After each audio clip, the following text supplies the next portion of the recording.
قالوا أوروبي ديفي تشاوا سردريه بوان ولاتين خربكنكو تشونا ناف الرئيزين كمالا دولتا إسلامي داعش ونها قرتينا لجمهيزين سوريا ديمقراط كاوا حسن جيجري سروكي إيست ويست انستيوت لبروكس انها راستو خوب مرة كاكاوا زور سباس بكاتي جنابت أبي أوروبيا كان شون رفتار لقل داعش قراوة كان لسوريا بكن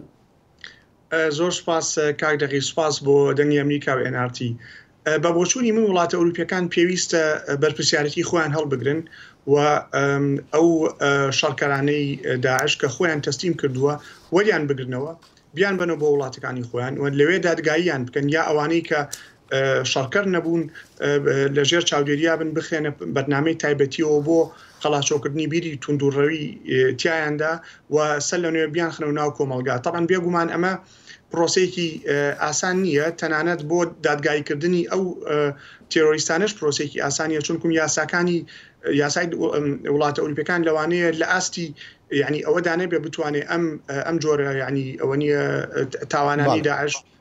بڵین دادگایی بکات چون یاساکان ستانداری ئەوروپیە و زۆر بەرزە بەڵام لە هەمان کاتا بە بۆچوونی من لەگەڵ ئەوەی کێشەی یاسایی سیاسی و ئاسایشی دروستەکە بۆ وڵاتە ئەوروپیەکان بە بۆچوونی من پێویستە وڵاتە ئەوروپیەکان بەرپرسیارەتی خۆیان بگرن. باشە نیگەرانی سەرۆک دۆناڵد ترامپ یعنی کە دەڵێ ئەگەر وانە بێ ینی ئەوروپیەکان ئەو هاوڵاتانی خۆیان وەرنەگرن و بە شێوەیەکی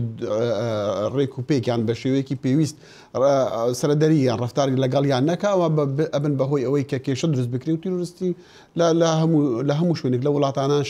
دیارە بگەڕێتەوە. نیگەرانی ترامپ نیشانەیەکە کە ئەوروپیەکان توندی بەرامبەر بە داعش نانوێن. زەحمەتە بڵین یعنی ناتوانین بڵین ئەوروپیەکان توندی ینی نانوێن بەرامبەر بە داعش چونکم ئەوەی ڕاستی بێت ئەبێ ئێمە هەڵوێستی وڵاتە ئەوروپیەکان لە ئێستادا و لە ڕابردوو تا لەوەتی ینی لە 2014 لە ئەوە نیە بەرەنگاربوونەوەی داعش لە سووریا و لە عێراق بەڕاستی ڕۆڵیان زۆر باش بوو هەڵوێستیان زۆر باش بووە پاڵپشتی بۆ نمونە کوردستانی عێراقیان کرد لە شەڕی دژی داعش پاڵپشتی حکوومەتی عێراقیان کرد پاڵپشتی هێزەکانی سووریا دیموکرات و هێزەکانی کە بۆ بەرەنگاربوونەوەی داعش لەبەرەوە لەم ڕۆ ئێمە ناتوانین بڵین یعنی ئەوە نیە بە ئەرکی خۆیان هەڵنەساون بەڵام یاساکانیان وەکو پێشتر جەنابەت باس کرد یاساکان کێشن یاسا ئەوروپیەکان کێشن لە بەردەمەوەی کە ئەو خەڵکانە بە توندی وایان لێ بکەن کە زیندان بکرێن یان دادگای بکرێن یان شتێکیان بەرامبەریان بکرێ. بەڵێ ئەوەی کەکە لە کێشە ینی کێشە بڵین با بڵین زۆر زەحمەتەکان لەبەرەوەی وەکوتم ینی من خەوێنی پسپۆری یاسانین بەڵام ئەگەر بەوردی تۆزی سێری یاساکانیان بکەی زەحمەتە بۆیان لەم کاتەدا ینی بەو شێوەی کە هەیەە دادگاییان بکەن لەبەرەوەی تۆ زەحمەتە بەو ستاندارە ئەوروپی کە هەیە ئیسپاتی بکەوە فعلەن ئەم تێرۆریستە داعشە یا ئەو شەڕکەرە یا ئەو خێزانی داعشە بەشدار بۆ بە فعلی ئەبێت تۆ بەڵگە کۆبکەیتەوە ئەبێ محاکەمە بکرێن ئەمانە هەمووی کاتی زۆری پێچێ بەڵام لەگەڵ هەموو ئەم کێشانەشدا بە بۆچوونی من هێشتا هەر پێویستە وڵاتە ئەوروپیەکان بەرپرسیاتی خۆیان هەڵبگرن چۆن لە کاتی شەڕی داعشە زۆر بەباشی ئەوە نیەشان بەشانی ئەمریکا و یازەکانی کە دژی داعش جەنگان ئێستش پێویستە بەرپرسیاتی خۆیان هەڵبگرن چونکە مۆزوعەکە لێرە تەنها هەر کێشەی سیاسی و ئاسایشی و ئەمنی نییە بەڵکو پەیوەندی بۆی ئێمە چۆن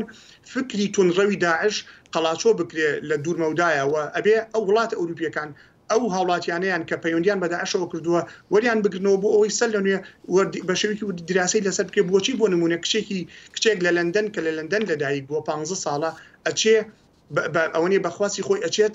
وەشووەکە بە ئەوە نیە بە تێرۆریستێکی داعش ئەمە پێویستی بە لێکۆڵینەوە و بە بەرەنگاری بوونەوەی واقعێکی تاڵ هەیە لەلایەن بۆیە ئەمریکیەکان ئەمانە بە کێشەی خۆی تەنیا نازانیانش یەک بووە بیردەکاتەوە ئەمە خەڵکانێک بوون کە دژی هاوپەیمانان دژی کورد دژی هەر کەسێک لەوەی شەریان کردووە بۆ